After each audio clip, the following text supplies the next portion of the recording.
Bizarre Brain Comics.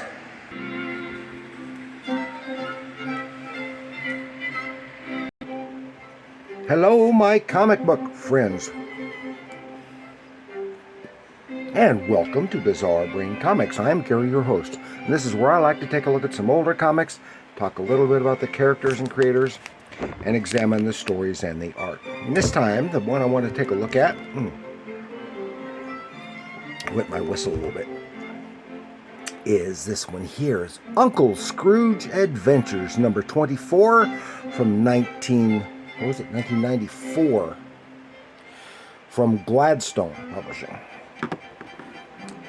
And I have long liked the Disney comics. Now, I like the Warner Brothers cartoons better than most of the Disney cartoons for shorts, but I like the Disney comics better than the Warner Brothers comics.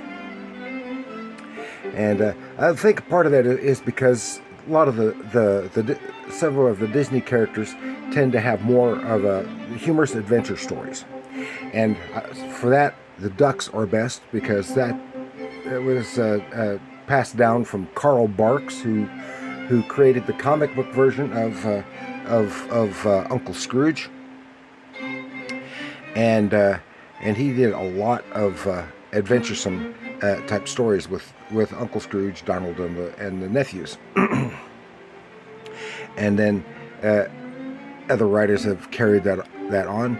And of course, what really made me love the Uncle Scrooge stuff was the work of Don Rosa. Now, this is not done by Don Rosa, but this is a Don Rosa cover. And and this is a book that was one of those I showed a couple months or so ago when I got multi-packs, $10 multi-packs from the comic shop, kids packs, and they were almost all Disney comics, and this one stood out primarily because, hey, Don Rosa cover. And I like those. As I said, it's not Don Rosa cover. There are 3 stories in here, two Scrooge stories and a Gyro Gearloose story. The first story, which is called Little Groanings, because they don't actually give the title here on the first page, and these are Danish stories. The Scrooge stories are contemporary for the time, Danish stories, because Dell and then later Gold Key had the Disney license for many years, but then they just discontinued, lost the license or whatever, and but these Disney comic books were very popular in Europe. So while for many years there was no new Disney comics in production in the U.S., there were a lot of stuff, especially the Duck stories, being produced in Europe. I was from Egmont, and then later they started reprinting them here in the U.S. And even the Don Rosa, an American creator, the stuff that he did and he created was for the European market, and then was later reprinted in the U.S. And I can't say enough about Don Rosa's work. It was just so fantastic. See, but this first story, the Danish story. Of course, it was translated, but the Danish story was written by Paul Hallis and Brian Claxton, with art by Vicar. I don't know who Vicar is. And then there's Gyro Gearloose story, which was written and drawn by Carl Barks in 1956. And then the third story, which is another Scrooge story, again Danish, was written by Don Henriksen, and art again by Vicar. And that one's called Minus the Milo. So we'll try to take a relatively brief look through this book, and I'll talk a little bit about the stories. And as you can tell from this cover, it's a more adventuresome story. It had a lot of adventures. And now, and I also wanted to point out one thing, that when Don Rosa, he said this a long time ago. So, I can't remember exactly where I read it, but when he does the Uncle Scrooge stories that he writes and wrote and drew, they were always, he was following on with Carl Barks. A lot of the stories were sequels to Carl Barks stories, and he always put Uncle Scrooge and Company in the 1950s. But while all these other stories were done contemporaneously, because you'll see this has VCR stuff and stuff in it, so it places it in the 80s and 90s. Go. And here it is, the little Gonkins, Grogans. Now I forgot what they're called. Anyway, here we are. This is in pristine forest, crystal clear water, and pure mountain. It is. I've forgotten where it said. It was in the woods somewhere, right? And I suspect this is kind of inspired by some Scandinavian type. What am I trying to say? Scandinavian mythology, folklore. They're coming in a helicopter. The humorous Disney version of a helicopter, in to see this guy who works for him here at this location, because work is being tied up. They're trying to get stuff ready, clear some of the stuff out of this valley, and they're building a hydroelectric dam to generate electricity. And they've been having problems. Things have been happening like. But nothing's been done. All the workers have stopped, gone there and says, well, something's been happening. The men aren't working, and boy, Scrooge is not happy. So they gets to the camp manager, the camp boss, and he shows him, says, on their security cameras, they see these little guys tramping through there, and they're the ones causing all these problems. And the boys are saying, it's a leprechaun? He said, leprechaun in Canada? That's ridiculous. Okay, it's in Canada. One way to find out. So they're going out, and they're out looking around in the woods. They stake out the place. There's Donald with his flashlight wrapped up in a blankie. They set some traps. All these traps. Donald does up. I can't do a good Donald Duck. And but he's punched. Someone's taking care of him. He manages to grab a little bit of the coat, has a gold button, gold braid, and says it's him. And said it must be elves. Said it makes no sense, but it must be elves. Donald goes to grab the gun, and Scrooge says no. Says we're after elves, not bears. So they're out looking around, and the boys, who are sharp-eyed and always the smartest ones in the bunch, they find a secret tunnel entrance. They creep in, and then they're confronted at spear point by all these little guys tramp them down there. And there's a whole city down there underground, and they have technology. They have little cars and stuff running around, and they're captured. Taking them to see the big boss. Boom, and on the way on this rail car, and they're nearly apprehended by this big buggy monster, which attacks him. But Donald had surprisingly forethought enough to grab a bunch of sticks of dynamite before they went out. He lights a stick of dynamite, throws it in the mouth of the monster, kablooey, and boy, it gives him indigestion.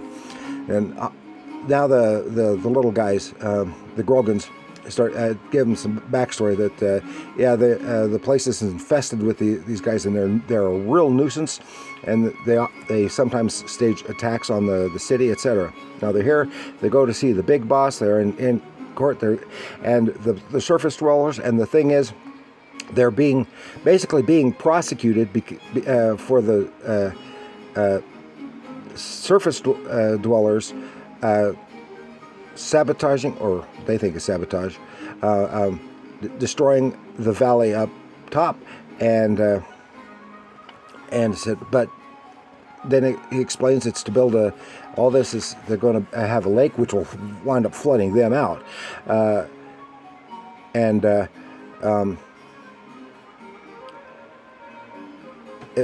produce electricity. And says, then they're under attack by those buggy monsters all over the city, and Scrooge, Donald, and the boys, they spring into action and start tossing sticks of dynamite, kablooey, kablooey, kablooey, and then Donald accidentally drops the matches in the water. Uh-oh, no matches. We can't light any more dynamite. But then, surely by accident, he finds out that these creatures hate water. Because he falls in a pool. So they start splashing water on him, and then they get a whole bucket brigade going with hats full of water, and they drive the bugs off, take the last stick of dynamite, and able to get lighted, and kablooey, seal the passage that they all disappeared into. Now they're hailed as heroes. Now they're trying to say, well, these little guys, they produce a lot of energy too, but they use thermoelectric energy from the inner core. So this is, Danish. That's normal in Iceland, which is part of Denmark.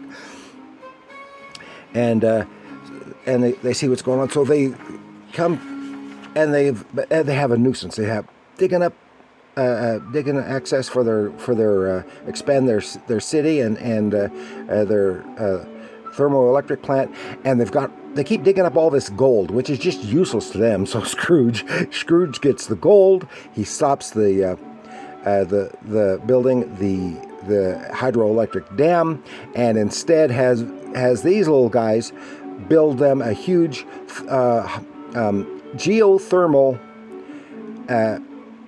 energy plant, which will supply their needs as well as the surface dwellers. And so they're going to operate the thing, which saves him a lot of money. Then we have Gerald Girlus, a funny little story. He's trying to capture electricity in a box, and then uses it to charge things. An old electric car charges that, but then it winds burning everything out. So, but he goes to let the lightning loose again, and it causes rain. So he's going to business as